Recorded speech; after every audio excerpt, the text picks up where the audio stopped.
অপরূপ সাজে যে সেজে আছে ব্রিজটির নাম সালোমা লিংক। সালোমা লিংক হলো একটি 69 মিটার মানে 226 ফুট কুয়ালালামপুরের ক্লাং নদীর উপর সম্মিলিত পথচারী এবং সাইকেল চালকের সেতু। উত্তর পশ্চিম দিক থেকে দক্ষিণ পূর্ব দিকে এটি কাম্পং বারু এবং কুয়ালালামপুর সিটি সেন্টারের সাথে মিলিত হয়েছে। দক্ষিণ পশ্চিম প্রান্তে একটি র্যাম্প সেতু পর্যন্ত নিয়ে যায়, যেখানে উত্তর পশ্চিমে রাস্তার স্তর থেকে সিঁড়ি এবং একটি লিফট রয়েছে।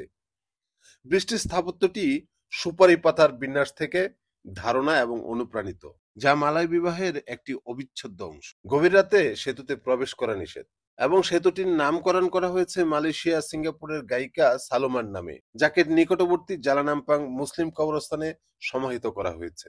সুপ্রিয় দর্শক, সালোমার ব্রিজ আজকের এই ভিডিওটি ইনফরমেটিভ ভিডিও যদি হয়ে থাকে, আপনাদের যদি ভালো লেগে থাকে তাহলে ভিডিওটি শেয়ার করে দেবেন নিজ দায়িত্বে। ভালো থাকবেন সবাই, দেখা হবে নেক্সট কোনো ভিডিওতে। আল্লাহ হাফেজ।